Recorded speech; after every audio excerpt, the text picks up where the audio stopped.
उत्तराखंड विधानसभा चुनावों की तैयारियां अंतिम चरण में हैं और 14 फरवरी को मतदान होना है। भाजपा के लिए लगातार दूसरी बार सरकार में बने रहने का चैलेंज है, जो आज तक उत्तराखंड में नहीं हुआ है। कालाडूंगी विधानसभा क्षेत्र में भाजपा के वरिष्ठ नेता सुरेश तिवारी ने प्रेस वार्ता की और कहा कि एक बार फिर मोदी मैजिक उत्तराखंड में दिखाई देगा। उन्होंने आगामी प्रधानमंत्री नरेंद्र मोदी की रैली को लेकर कहा कि मोदी जी का विजन उत्तराखंड के लोगों ने स्वीकार किया है और इसीलिए पिछले विधानसभा चुनाव में भाजपा 57 सीट जीतकर सत्ता में काबिज हुई थी। एक बार फिर ऐसा ही होने वाला है। उन्होंने कहा कि कोरोना वायरस जैसी महामारी को मोदी जी के नेतृत्व में हम पीछे छोड़ने में कामयाब रहे हैं और इसीलिए मोदी जी विश्व में विख्यात प्रधान सेवक के रूप में जाने जाते हैं।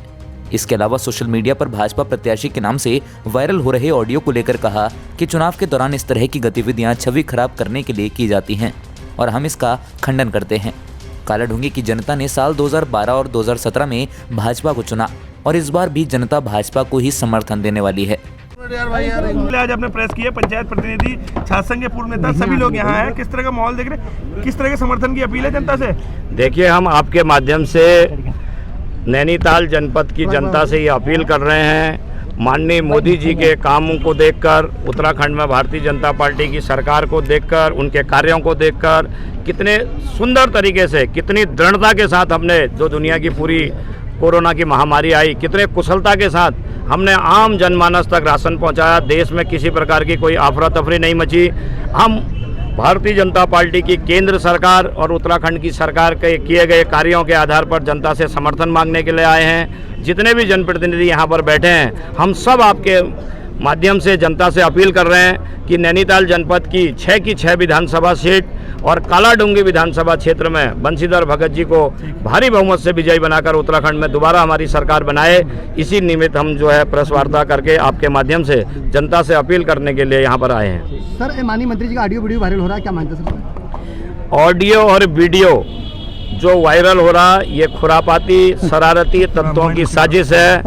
ये पूरी तरीके से फर्जी बात है। देखिए, किसी भी व्यक्ति को आज की तारीख में किसी का भी दो लोगों के बीच में कोई बातचीत हो रही तो उसको कोई ना कोई टेप कर रहा ना, तो ये भी साजिश है, करने वाला भी साजिशन है। और हम पूरी तरीके से, मैं उस बात का खंडन करता हूँ।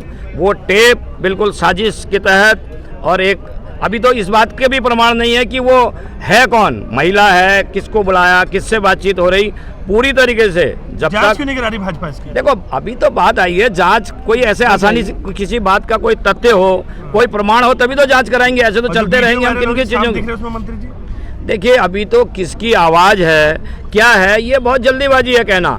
और बिल्कुल चुनाव का समय है, ये विरोधियों की साजिश है और जिसने भी इस साजिश को किया है, जो भी इसमें शामिल है, हम कड़े शब्दों में उसकी निंदा करते हैं। ऐसा क्यों नहीं करवाई गई आपकी तरफ से?